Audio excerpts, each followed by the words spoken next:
Hey everyone, and welcome to This Explainer. Today, we're breaking down a really fascinating chapter titled From Awareness to Maturity, a taxonomy of human development in the age of AI. Now, as you know, the conversation around artificial intelligence is literally everywhere right now. But honestly, it's almost always entirely focused on the machines. Well, today, we're flipping the script. We're going to look at a deeply human-centered framework that explores how we, as individuals and as a society, need to evolve to not just survive, but actively thrive in this completely new era. Okay, let's dive into this by challenging a pretty common assumption. When we hear AI, we usually just picture massive data centers, complex code, or maybe just asking a chatbot to write out our weekly grocery list. We kind of assume it's purely a technological transition, right? Like it's just the next hardware upgrade or software patch. But the source material we're digging into today argues something entirely different and frankly, a whole lot more profound. The text actually states that the age of artificial intelligence is not merely a technological transition, it is a transformation in how human beings learn, interact, work, govern, communicate, and understand themselves. I mean, just think about the sheer scale of those words for a second. This really sets the stakes for our entire explainer. AI is basically acting as a mirror, forcing us to completely redefine our own human awareness and literacy. So it's really not just about teaching machines to think, it's about upgrading how we think. To make sense of this massive shift, we're going to walk through this ascent in 5 clear steps. 1. The human AI transformation. 2. The 4 stages of growth. 3. Mastering the inner world. 4. Navigating the outer world. And 5. Achieving true AI maturity. So, jumping right into Section 1, the human AI transformation.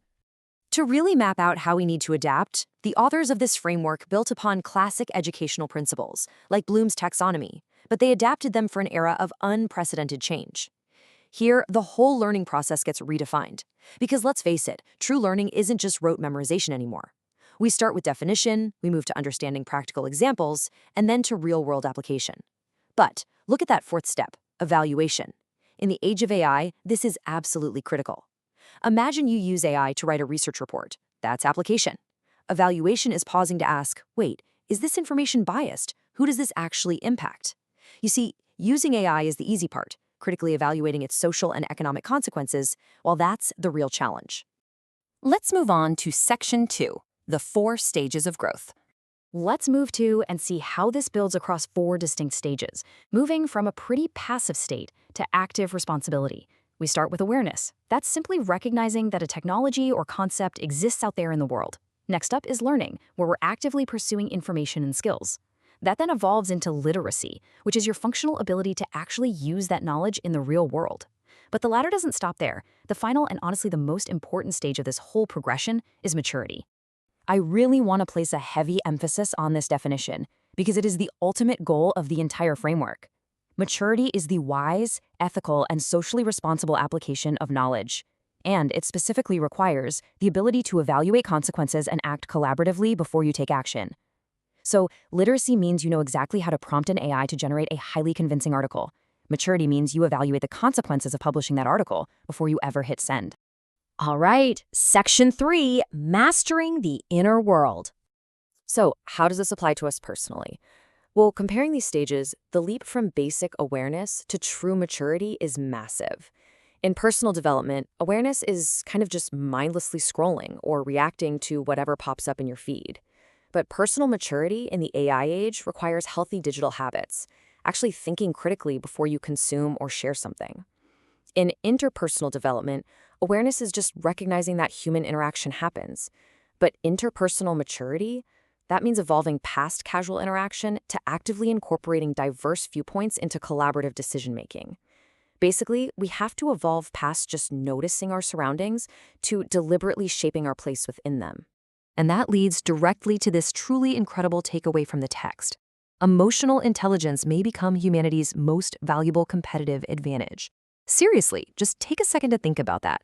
As AI systems become more integrated into our daily lives and take over all these routine cognitive tasks, our uniquely human traits become our absolute greatest assets.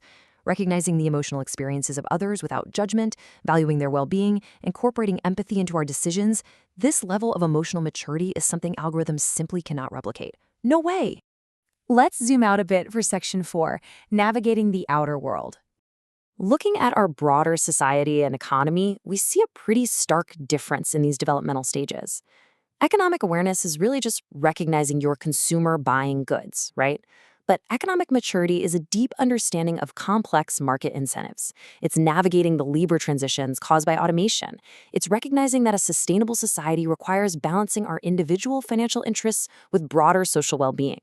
It is the realization that every economic action we take has collective consequences.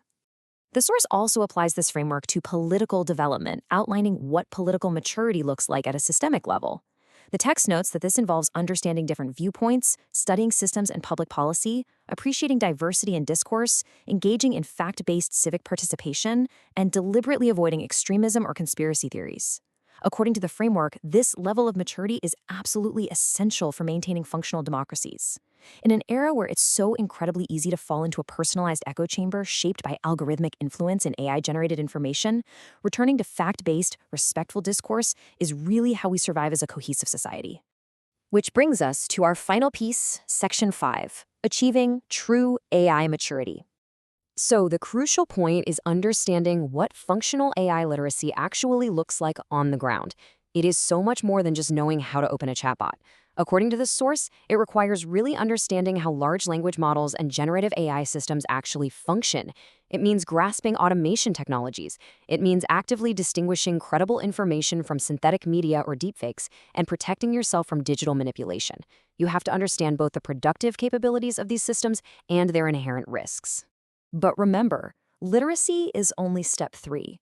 To cross that gap to reach step 4, maturity, we have to move from AI readiness to AI preparedness. AI readiness is highly technical. It means you understand the systems, you know the risks, and you can use the tools productively. But AI preparedness, true maturity, happens when individuals and institutions use AI collaboratively, specifically in ways that preserve human dignity, critical thinking, and meaningful human interaction. We literally have to move beyond merely using tools efficiently to using them to actually strengthen the fabric of our communities. Which leaves us with this final, really provocative thought. The ultimate goal of navigating the AI age shouldn't just be about building faster models or writing more efficient code. As you look at the disruption happening all around us, ask yourself this: are we just advancing technology, or are we cultivating a more mature humanity? The tools are evolving incredibly fast, for sure, but this framework makes it so clear that it's our emotional, social, and critical maturity that will truly define our future. Thank you so much for joining me for this explainer. Keep learning, and I'll catch you next time.